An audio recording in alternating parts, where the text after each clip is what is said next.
Welcome to this brief overview of the evolution of physical activity. Before we explore the evolution of physical activity, which of course has some overlap with the evolution of the human diet, let's nail down some very important definitions. The World Health Organization defines physical activity as any bodily movement produced by skeletal muscles that requires energy expenditure. In other words, the term physical activity really covers anything that involves you moving your body under your own steam or by your own muscular effort. Exercise falls under physical activity and has been defined as activity requiring physical effort carried out to sustain or improve health and fitness. And you'll find many similar definitions. This just happens to be from the Oxford English Dictionary. Again, in other words, exercise is intentional physical activity done to improve how well you function in one or more ways, and that could include health.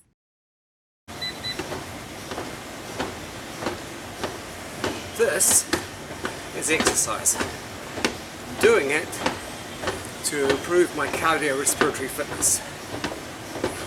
And this is a picture of me carrying my daughter, which despite her being around 17 kilograms in this picture, and a bit of an effort to carry over longer distances, is physical activity, as it's part of my everyday life with no thought on my part relating to improving any aspect of fitness. This is exercise designed to work on my strength and endurance.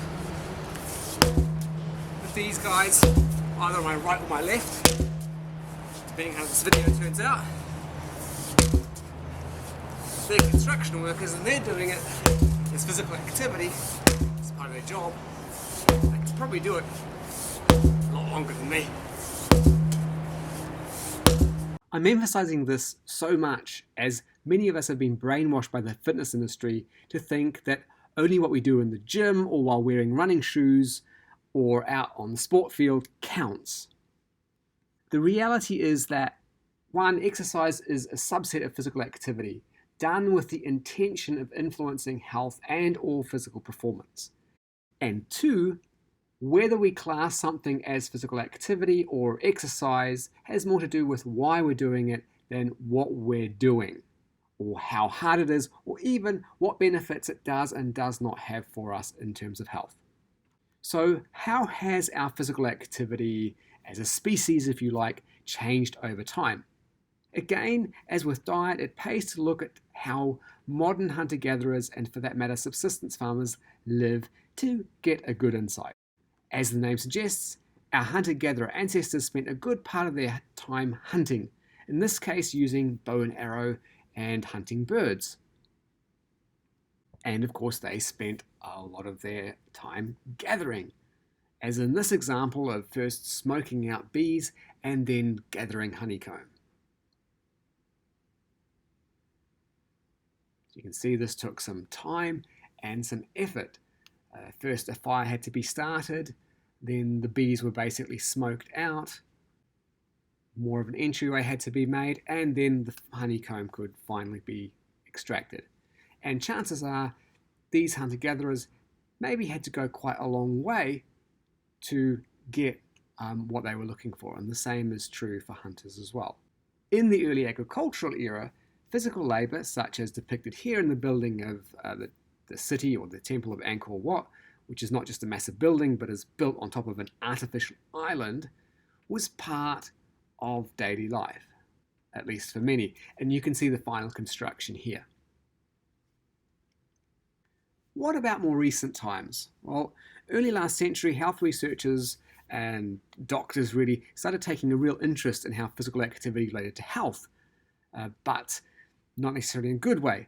There were many beliefs in the research and the medical community that hard physical labour might put unhealthy strain on workers' hearts, for example. There was also a time during the same period and earlier when women were banned from running marathons, for example, and taking part in certain other sports, based in part on the belief that exercise and jumping and impact could cause the uterus to be displaced, for example. And research has since taught us that vigorous physical activity and also more moderate activity, although not entirely without risk, are associated with overall better health. An early example is this longshoreman study from California, which basically showed that workers who spent the most time in physically demanding roles, so the most years, the most effort, were far less likely to develop and die of coronary heart disease than their essentially less physically hard-working peers who were maybe doing more administration, more management. Cut to today, and while it's probably still a much more physically demanding job than an office job, a lot of the hard work is now done by machinery. Looking at another profession, and another early study, this one comparing bus drivers and bus conductors, and it basically showed that employees in positions that required high physical activity, so more the conductor, spending most of their time on their feet and moving around, well, they had lower rates of coronary heart disease, and the comparison was about 2.7 cases of coronary heart disease per 1,000 people for the drivers, but only 1.9 cases per 1,000 people for the conductors. So we've known from research about this benefit for a long time. Take-home message here is that physical activity varies greatly by lifestyle and specific profession, and greater physical activity, whether it's fits the definition of exercise or not, is usually associated with better health.